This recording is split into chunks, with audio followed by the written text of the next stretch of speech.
Bienvenidos una vez más a El Comentario, un programa realizado por Agustín Sancho Cubero.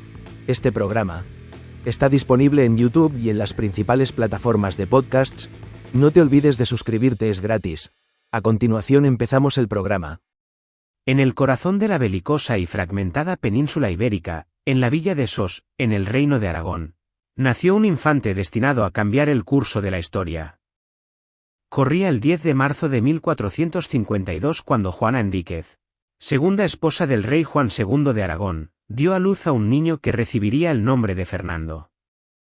Su alumbramiento no fue en un suntuoso palacio, sino en una casa de la villa, la de la familia Sada, un hecho que ya desde su cuna parecía presagiar una vida de ajetreos y cercanía con las realidades más terrenales del poder.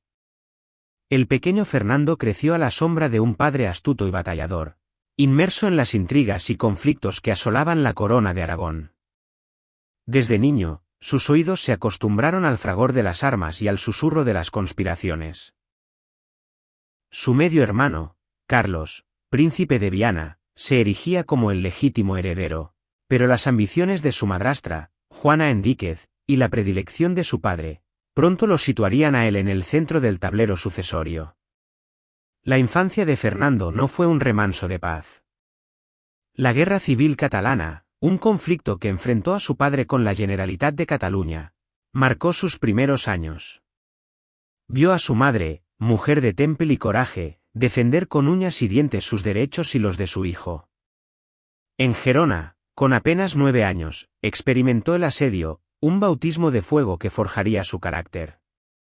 Allí, la reina Juana, con el pequeño príncipe a su lado, resistió el cerco de las tropas catalanas, demostrando una determinación que Fernando heredaría. Aquellos días de angustia y peligro le enseñaron que el poder no se hereda sin más, sino que se conquista y se defiende a cada instante. Su educación fue la propia de un príncipe renacentista, aunque más orientada a la práctica del gobierno y al arte de la guerra que a las sutilezas de las letras. Aprendió latín, sí, pero sobre todo aprendió a leer en los rostros de los hombres, a intuir las traiciones y a tejer alianzas. Su maestro fue su propio padre, un rey curtido en 1000 batallas políticas y militares. Mientras Fernando se forjaba como un príncipe astuto y pragmático en Aragón, en el vecino reino de Castilla crecía una joven infanta llamada Isabel. Ella también vivía en un torbellino de intrigas palaciegas, apartada de la corte por su medio hermano, el rey Enrique IV, conocido como el Impotente. Isabel era una mujer de profunda fe y férrea voluntad, convencida de su destino real. Los hilos del destino, o más bien las calculadoras ambiciones de los monarcas y nobles de la época, comenzaron a tejer la unión de estos dos jóvenes. La idea de un matrimonio entre Fernando e Isabel no era nueva, pero las circunstancias políticas la convirtieron en una necesidad estratégica. Castilla era un reino sumido en el caos, con una nobleza levantisca y un rey débil. Aragón, por su parte, necesitaba la fuerza de Castilla para consolidar su posición en el Mediterráneo y hacer frente a la amenaza francesa. El camino hacia el matrimonio no fue fácil. Enrique IV prefería casar a su hija, Juana, a la que las malas lenguas llamaban la Beltraneja, con otros pretendientes. Isabel, sin embargo, se mantuvo firme en su elección. Con la ayuda de un grupo de nobles castellanos que veían en ella la esperanza de restaurar el orden, desafió la autoridad de su hermano. El encuentro entre Fernando e Isabel se produjo en secreto, en Valladolid, en octubre de 1469. Fue un momento cargado de tensión y expectativas. Fernando, disfrazado de mozo de mula para no ser reconocido, llegó a la cita. Dicen las crónicas que al verse por primera vez, ambos sintieron una conexión inmediata, una mezcla de atracción personal y de conciencia del papel histórico que estaban llamados a desempeñar. Él, con 17 años, era un joven apuesto y de modales corteses, aunque con la mirada astuta de quien ha conocido el peligro. Ella, con 18, poseía una belleza serena y una dignidad que imponía respeto. La boda se celebró con más urgencia que pompa, en el Palacio de los Vivero de Valladolid. Fue una unión que sellaba no solo el amor naciente entre dos jóvenes, sino el futuro de dos reinos. La bula papal necesaria para su matrimonio, al ser primos segundos, llegó más tarde, y durante un tiempo se utilizó una falsificada para calmar las conciencias. Este hecho, que podría parecer un mero detalle, revelaba ya la audacia y la determinación de la pareja. Estaban dispuestos a todo por cumplir su objetivo. La noticia de la boda enfureció a Enrique IV, quien consideró a Isabel una rebelde y desheredada. La guerra de sucesión castellana estaba servida. Durante los siguientes años, Fernando demostró sus dotes de estratega militar. Luchó incansablemente al lado de Isabel, defendiendo sus derechos al trono frente a los partidarios de Juana la Beltraneja, apoyados por el rey de Portugal. Fueron años de batallas, asedios y negociaciones.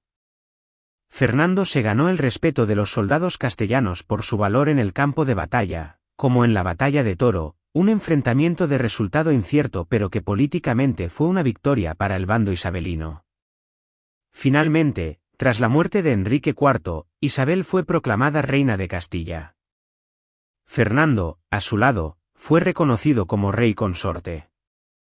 Los primeros años de su reinado conjunto no fueron fáciles. Tuvieron que imponer su autoridad sobre una nobleza acostumbrada a acampar a sus anchas. Con mano firme, crearon la Santa Hermandad, un cuerpo armado que pacificó los campos y caminos de Castilla. Reorganizaron la justicia, sanearon la hacienda y sentaron las bases de un Estado moderno y centralizado. Su lema, tanto monta, monta tanto, Isabel como Fernando, reflejaba su concepción del gobierno, una diarquía en la que ambos compartían el poder, aunque cada uno mantenía la titularidad sobre sus respectivos reinos. Isabel era el alma de la reforma moral y religiosa, la impulsora de la fe. Fernando era el estratega, el político pragmático, el diplomático astuto que movía los hilos de la política europea. Uno de sus grandes proyectos comunes fue la culminación de la Reconquista. El reino nazarí de Granada era el último vestigio del poder musulmán en la península. Durante siglos, había sido un vecino incómodo, pagando parias a los reyes cristianos pero manteniendo su independencia. Isabel y Fernando decidieron que había llegado el momento de poner fin a esa situación. La Guerra de Granada fue una empresa larga y costosa, que duró 10 años. No fue una guerra de grandes batallas campales, sino una guerra de asedios, de desgaste. Fernando dirigió personalmente muchas de las campañas, demostrando una vez más su pericia militar. La guerra sirvió también para unir a la nobleza castellana y aragonesa en un objetivo común, fortaleciendo la idea de una España unida. La caída de Granada, el 2 de enero de 1492, fue un acontecimiento de una enorme carga simbólica. Las llaves de la ciudad fueron entregadas a los reyes por el último sultán, Boabdil. La cruz cristiana ondeaba por fin en la Alhambra. La alegría en toda la cristiandad fue inmensa. El Papa Alejandro VI les concedería más tarde el título de Reyes Católicos, un apelativo que quedaría unido a sus nombres para siempre. Ese mismo año de 1492, un año milagroso para la historia de España, se produjo otro acontecimiento que cambiaría el mapa del mundo. Un navegante genovés, Cristóbal Colón, llevaba años buscando financiación para un audaz proyecto, llegar a las Indias navegando hacia el oeste. Había sido rechazado por varias cortes europeas, incluida la portuguesa. Isabel, con una visión que a muchos les pareció una locura, decidió apoyar la empresa. Fernando, más escéptico y preocupado por los costes de la Guerra de Granada, se mostró reticente al principio, pero finalmente accedió. El 12 de octubre de ese año, las 3 carabelas de Colón llegaron a una isla del Caribe. Se había descubierto un nuevo mundo, aunque en un principio creyeran haber llegado a Asia. Este descubrimiento abrió una nueva era de exploración y expansión para Castilla, y sus consecuencias transformarían la economía, la política y la cultura de Europa y del mundo entero. Fernando, con su habitual pragmatismo, supo ver el potencial de las nuevas tierras y se dedicó a organizar la administración y la explotación de los nuevos territorios. La política exterior de Fernando fue una de las facetas más brillantes de su reinado. Su objetivo era consolidar el poder de Aragón en el Mediterráneo y aislar a su gran rival, Francia. Para ello, tejió una compleja red de alianzas matrimoniales.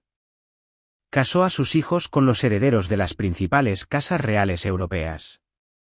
A su hija Isabel, con el heredero de Portugal. A su hijo Juan, el príncipe heredero, con Margarita de Austria, hija del emperador Maximiliano.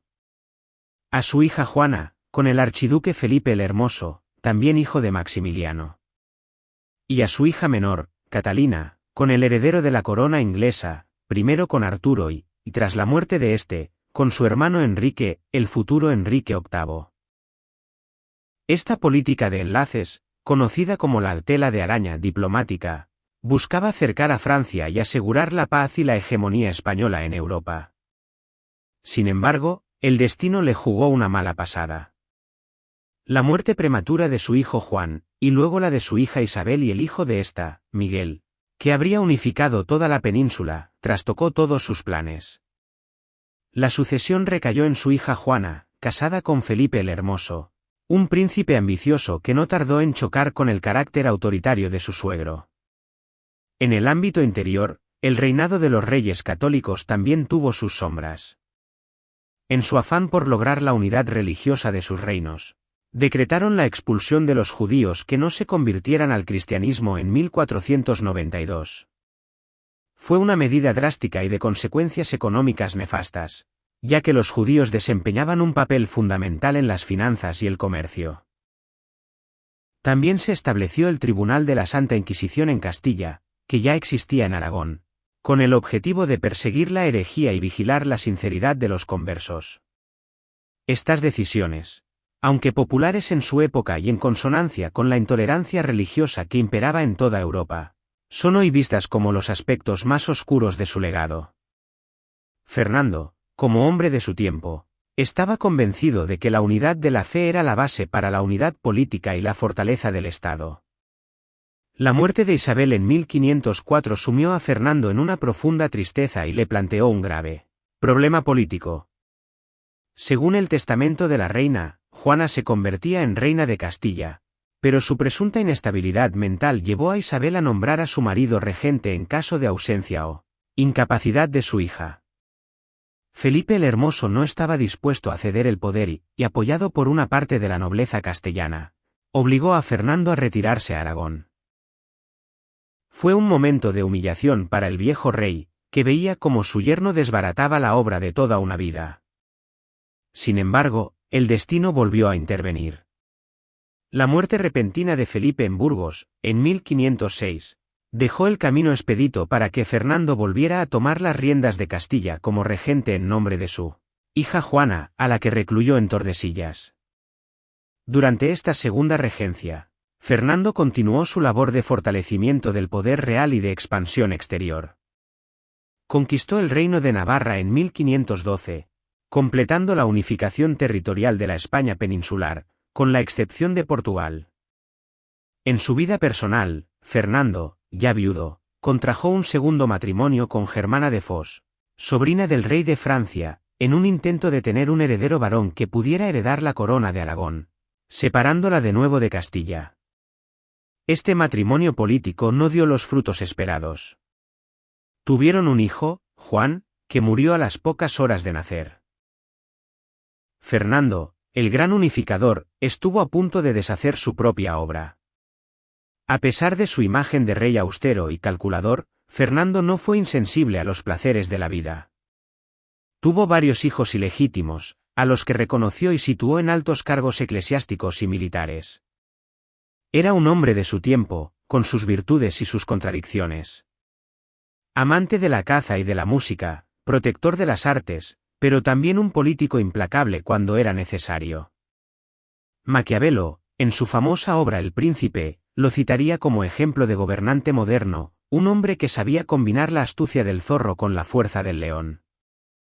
Los últimos años de Fernando fueron de una actividad incesante.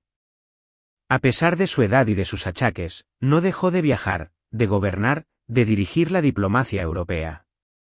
Su mente seguía lúcida, su voluntad de hierro. Sabía que el futuro de su inmensa herencia estaba en manos de su nieto, el joven Carlos, que se educaba en Flandes. Se esforzó por dejarle un reino en paz y bien gobernado. La muerte le sorprendió en un pequeño pueblo de Extremadura, Madrigalejo, el 23 de enero de 1516. Iba de camino a un capítulo de las órdenes de Calatrava y Alcántara en Guadalupe. Un resfriado mal curado derivó en una enfermedad fatal. Murió lejos de la corte, en una casa modesta, como había nacido. En su testamento, dejó a su nieto Carlos como heredero de todos sus reinos. Con él terminaba la dinastía Trastámara y comenzaba la de los Habsburgo, la Casa de Austria, que llevaría a España a su máxima expansión imperial. Fernando el Católico fue una de las figuras más importantes de la historia de España y de Europa. Un rey que heredó un reino de Aragón en crisis y lo convirtió en una potencia mediterránea. Un rey que, junto a su esposa Isabel, unificó España, conquistó Granada, descubrió América y sentó las bases del Imperio español. Fue un político de una habilidad extraordinaria, un diplomático sin par y un estratega militar competente. Un hombre del final de la Edad Media y del principio del Renacimiento, que supo adaptarse a los nuevos tiempos y utilizar las herramientas del poder con una maestría inigualable. Su figura ha sido a menudo eclipsada por la de Isabel, a quien la posteridad ha rodeado de un aura de santidad. Pero sin Fernando, sin su pragmatismo, su astucia y su visión de Estado, la gran obra de los reyes católicos no habría sido posible. Su vida fue un relato de ambición, de lucha, de amor y de poder, una historia que se confunde con la propia historia del nacimiento de la España moderna. Un príncipe de Aragón que, a fuerza de tesón e inteligencia, se convirtió en rey de las Españas y en el árbitro de Europa, dejando una huella imborrable que perdura a través de los siglos. Su legado, complejo y lleno de luces y sombras, sigue siendo objeto de debate, pero nadie puede negar que aquel niño nacido en la modesta villa de Sos fue el arquitecto de un nuevo orden mundial, y uno de los monarcas más influyentes de todos los tiempos. Hasta aquí esta edición del programa del comentario, un programa realizado por Agustín Sancho Cubero. Este programa está disponible en YouTube y en las principales plataformas de podcasts. Hasta la próxima edición del programa. Muchas gracias. Dirección y realización Agustín Sancho Cubero.